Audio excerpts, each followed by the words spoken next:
You know, at this point, I don't even know what to expect anymore. But you know what? That's okay. I'm okay with that. Because this may have been the best weekend of college football that I have ever seen. Guys, what was not to like about Week 10? 9 ranked teams went down, including 3 in the top 10, including the new number 1 team in the country. 5 of those 9 ranked teams that went down lost to unranked opponents. And 2 college football powerhouses in Clemson and Alabama both went down in stunning fashion, completely different games, both equally stunning, and their playoff hopes died with them, meaning we will not see the Tigers in the college football playoff. We will not see Nick Saban and Alabama in the college football playoff. And while that is heartbreaking and devastating for you fans of both Clemson and Alabama, most of college football rejoiced on Saturday night when the Tigers and the Tide both went down, because we will now see fresh blood in the college football playoff.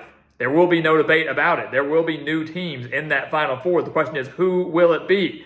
Some people made a statement this weekend. Some people left us with more questions than answers. We're here to break down everything that we thought was noteworthy, everything that was shocking, fun, exciting from Week 10 of college football. Again, a weekend that was one for the history books. So welcome back again, guys, to the Gridiron Expert here with our Week 10 recap. As always, please continue to like, comment, subscribe, share our videos, and check out everything down in the description below, including our expert picks over on our website, thegridironexpert.com. And yes, guys, we had our first losing week of the season. That is unfortunate, right? But in a weekend like this, you know, I'm not even that upset about it. We've gone 9 straight weeks without a losing week in college football. This was our first one. It was only one below 500. We're still hitting over 61% of our bets against the spread, and we still did pretty dang good on the money line, despite some of these upsets, some of which we did call, like the Notre Dame game over Clemson. We correctly predicted that. We correctly predicted Georgia over Tennessee, even though that's not necessarily an upset. We predicted those 27-9 on the money line, 75%, 327 wins on the year to just 74 losses, still hitting over 81% of our money line bets. You can find all those over on thegridironexpert.com as well by signing up for those expert picks. Make sure to go down there and take a look at it. Let's just dive into the action now, guys. You know, we like to hit on our numbers and how good we're doing. Again, it's still a great year so far for us here at the Gridiron Expert, but we're not here to talk about that. We're here to talk about the madness that ensued over the course of this weekend. Let's go ahead and start with what happened at 11 a.m. We'll ease our way through the day. Let's talk about Ohio State real quick. You know, the team that was the number 2 team in the country earned that spot over Georgia. Some thought that rather controversial. They took down Northwestern in a wild game in Evanston. You know, they only won that game 21-7. If you are a member of the College Football Playoff Committee, you probably looked at that and go, ooh, they almost lost. Well, the College Football Playoff Committee doesn't take into effect and into account what the factors of that game were. The factors of that game were 40-mile-per-hour winds, heavy rain, where both teams were held to under 80 passing yards. That was a game where you had to win the game on the ground. And Ohio State started off slow, even trailed 7-0 for a while, but chipped away at Northwestern, racked up 207 rushing yards. The Wildcats had 206. Ohio State didn't take that 14-point lead till under 5 minutes left in the fourth quarter, but ultimately their defense did the job, came through when it needed to. It wasn't pretty, the weather wasn't pretty, but Ohio State still got a win and will still remain as a top 4 team, even though the score does not look as good as it maybe should have. If the weather had been perfect, Ohio State would have won by a much larger margin. Still got a win nonetheless. A win is a win is a win, no matter how pretty or how ugly it is. All right, we move on to the 2:30 games. This was the big one, right? The game of the century, right? Number 1 Tennessee taking on number 3 Georgia, and now Georgia will be the new number 1 team when the college football playoff rankings come out here in a few days. Our GE top 25 rankings will come out here later tonight. I can already tell you Georgia will be number 1 because we've had Georgia at number 1. They were out to prove a point on Saturday, guys. The Bulldogs were ready to prove something on Saturday against the Volunteers, beating them 27-13. The number 1 offense in the country in Tennessee, an offense that was averaging over 50 points per game, was held to just 13 points in Athens. They committed 2 turnovers in Athens, and they were held to just 289 yards. Keep in mind, the Volunteers were averaging well over 500 yards per game entering Saturday. Hendon Hooker, the Heisman favorite, was held to just 195 passing yards, and He threw an interception. A guy who's taking such good care of the ball threw an interception in this game. 195 yards, 1 interception, 0 touchdowns, neither through the air or on the ground, while Stetson Bennett for Georgia had 257 yards, 2 touchdowns, and had a stunning 13-yard touchdown run as well. This game, guys, was over early second quarter. When Georgia took that 21-3 lead, I think we all knew I think we all thought Tennessee was going to get blown out. They did. They lost by 14. They're lucky it was only by 14 and not a larger margin. Tennessee hung in there to keep it respectable, but this game was much worse than the really final score indicated. Georgia flexed their muscles on Saturday. The AP number 1 team in the country for a while, for the majority of this year, was not ranked number 1 in the playoff rankings. Tennessee got that edge. Georgia was ready to prove a statement. That defense proved a statement, shutting down completely the number 1 team in the offense, something that no team has been able to do. Not LSU, not Alabama, not Pittsburgh, not Florida. No one could stop Tennessee, but Georgia did. And if you're Tennessee, you probably only enjoyed the first 5 minutes of that game. They forced a fumble on Georgia's opening drive. The Volunteers took a 3-0 lead, and it was all Georgia after that. All Georgia after that. Georgia, guys, is practically a lock now to make the college football playoff, barring any crazy losses to Mississippi State, Kentucky, or Georgia Tech. They're going to win out. Even if they were to lose the SEC championship game, they would still get into that Final Four. This was a practically play-in game for the playoff. Georgia got it, but Tennessee's hopes are not gone. But this was a very stunning performance by the Bulldogs, guys. An impressive performance by Kirby Smart. And again, ultimately, guys, a statement win to show, hey, you've doubted us. You better not do it again. Huge win for Georgia. Impressive defensive performance all the way around. How about real quick a shout out to Michigan State. You know, we do not condone anything they did last week against Michigan. Got blown out by the Wolverines and then jumped multiple Wolverine players in the locker room and in the tunnel on the way to the locker room. And Mel Tucker and the Spartans suspended multiple players, about 8 or 9 players, heading into their road game at number 16 Illinois. And then Michigan State beat them. How crazy is that? Spartans got, any given Saturday, right? Illinois was a 16-point favorite heading into this game. It was at home. You win this game, Illinois, you've practically clinched the West because Purdue laid an egg against Iowa. And now it doesn't even matter. It doesn't even matter because Illinois lost, and the Big Ten West will be up for grabs next week when the Fighting Illini take on Purdue. But shout out to Michigan State, guys, facing the number 1 defense in the country. They were outgained 441 yards to 294 yards, but it was the Michigan State defense that came through the most when it had to. Illinois, guys, turned the ball over on downs 3 times in the red zone. They were just 6 of 17 on 3rd down. They were just 1 of 6 on 4th down. Credit to the Michigan State defense for getting the job done in those key situations. Peyton Thorne showed out. He was a man on a mission, was able to do just enough to get the Spartans on the board in this one, guys. Stunning upset in Champaign. Fighting Illini can still win the Big Ten West, but they were unable to practically clinch it this Saturday by turning in a very poor performance in a week where they really couldn't afford to. So a little shout out there to one of those ranked teams that fell to an unranked team. And then real quick, a shout out to Kansas, another ranked team in Oklahoma State, falling to an unranked team. Kansas beats number 18 Oklahoma State 37-16. The Jayhawks are going bowling for the first time since 2008. How about that? First time since 2008, Kansas is in a bowl game. Florida State's finally in a bowl game. Duke's in a bowl game. All those teams clinching bowl eligibility this Saturday. But Kansas, the biggest story, of course, 351 rushing yards against the Cowboys. The Cowboys' weakness so far this year had been the secondary. And this Saturday, it was the rushing game and the rushing defense that was their weakness. Kansas, 351 yards to get the Jayhawks to bowl eligibility. What a job by Lance Leipold in just year 2 in Lawrence. What a day. What a day. What a day. All right, now the big one, right? The big shocker. LSU.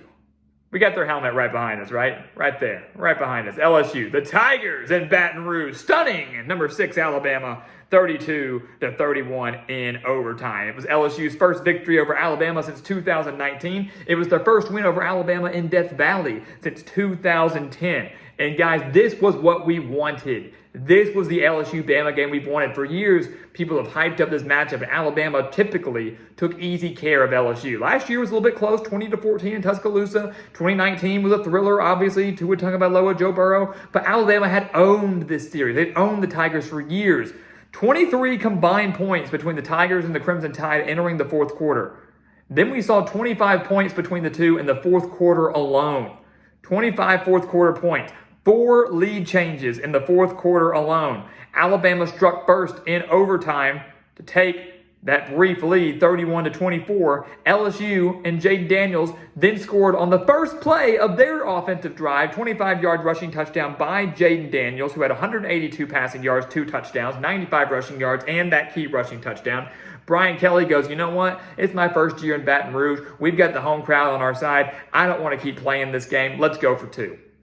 Maybe learning from his mistakes. Remember, LSU season opener against Florida State did not choose to go for 2 against the Seminoles. Their PAT was blocked, and they fell to the Seminoles. Brian Kelly maybe not wanting to risk that again. He said, let's go for it. They got it. They got it. A beautiful, beautiful play to give LSU the 32-31 victory in Tuscaloosa. Bryce Young, guys, I give him credit. He did everything he could. Was Houdini late in the fourth quarter, escaping the pocket, escaping multiple sacks, and launching the ball downfield to get that key touchdown that looked like it could put Alabama ahead for good. LSU never wavered. They played a dang near perfect game. Alabama still committing over 9 penalties in this game. We always said, guys, we said if you want to beat Alabama, what do you have to do? You have to throw the ball.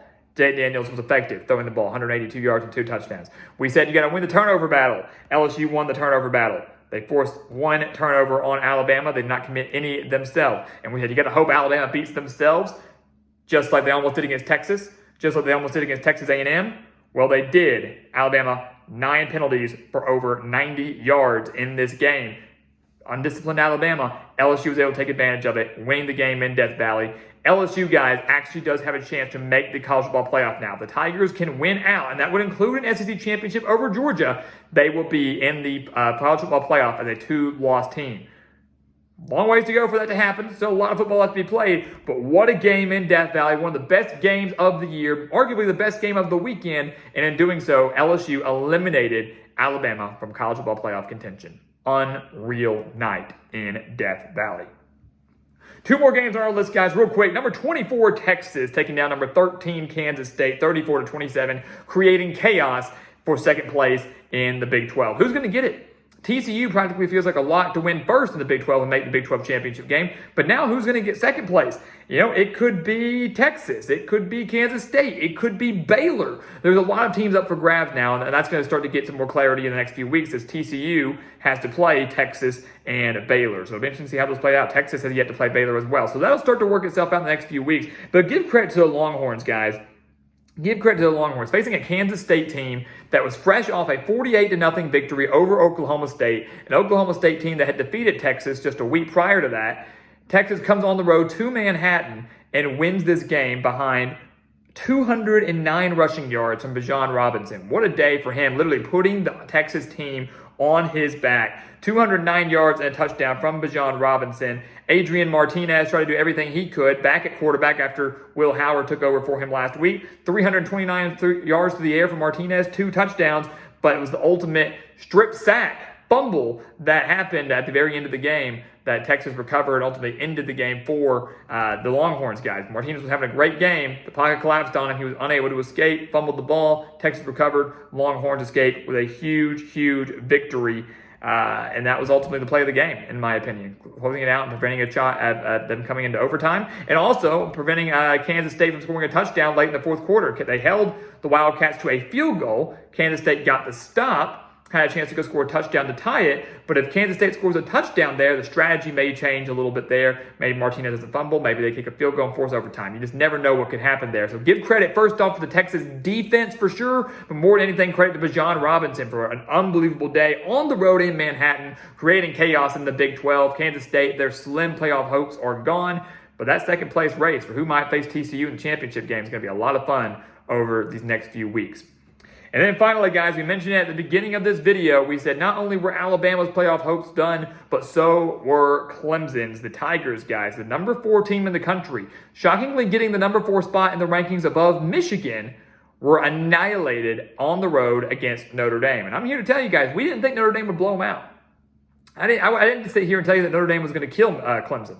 But I did say Notre Dame would beat Clemson. If you don't believe us, go watch our Week 10 predictions video. It's right there, literally on the board. We said Notre Dame will beat Clemson. And that's exactly what the Fighting Irish did. And we had so many comments. They go, you idiot. How is Notre Dame going to beat Clemson? They don't have an offense. I said they're going to beat them with their defense. First off, the offense hasn't been that bad. Mediocre. But the defense is going to come through. That's exactly what happened. Notre Dame won by 21 points. 14 points came from a blocked punt and a 96-yard pick six. Talk about defense. Talk about defense. They held DJ Uyunglele's 191 yards, a touchdown, and an interception. The Fighting Irish were up 28-0 in this game before Clemson got a couple late garbage time touchdowns. There was a strong defensive performance, unbelievable defensive performance. They created points from their defense. You got to give credit to the Fighting Irish guys. The first signature win under Marcus Freeman. Unbelievable day in South Bend. The Fighting Irish may not have lived up to expectations this year, guys. You know, they lost to Marshall, lost to Ohio State. They lost to Stanford at home, surprisingly. But they are 6-3. They are going bowling. They had the first signature win under Marcus Freeman over a top 4 team, ending Clemson's playoff hopes. Yes, they only have one loss, but the ACC is so weak the rest of the way, and to lose by 21 doesn't help their case. Clemson's done, guys. They're out of it. Not a chance. What a win, though, for Marcus Freeman. What a win for Notre Dame. That might have been the biggest shock of the night. We saw the game of the century, sure. We saw Alabama lose to LSU, sure. But in terms of such a shocking performance from an unranked team upsetting a top 4 team in the country by 21 points, especially an unranked team in Notre Dame that's been so inconsistent all year, this was a heck of a win and a heck of a performance. For me, Notre Dame would be my team of the week. LSU and Notre Dame would be my top 2 teams of the week in terms of performances. So give credit to the Fighting Irish guys. What a game in South Bend. I got to say, we're happy we predicted that one. We're happy that was one of our wins up here on the board. So that's the type of content you're getting over at the Expert Picks, guys. Picks that no one else would dare pick. We do it, and we win them. And we win them. So, guys, there you go. What a week 10, right? What a weekend of college football. I mean, how can you not love this game? How can you not love this game? Yes, it's stressful. Yes, it's crazy. Yes, it's unpredictable, but that's what makes it fun. That's what makes it fun. And guys, we have a lot of football left to be played. A lot of conferences left to be decided. The playoff race still very much up for grabs. So much is going to happen. We're going to see so many crazy upsets, but this will go down as the craziest week of the year, at least as of now.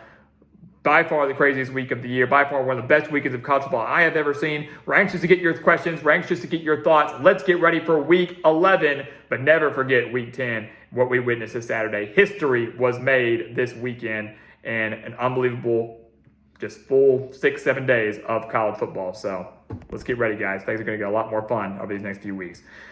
So, guys, as always, thank you so much for watching us here at the Gridiron Expert on YouTube. Make sure to continue to like, comment, subscribe, share our videos. And, of course, check out everything down in the description below. We got the expert picks. We got a lot of extra content down there for you that you do not want to miss out on. So if you just love college football, check out the links down in the description. It'll help you out and help us out as well, help the channel grow, and help you get more college football content. All there for you down in the description below and over on thegridironexpert.com. And once again, guys, as always, thank you so much for watching, and we'll see you next time right here on the Gridiron Expert. Yeah.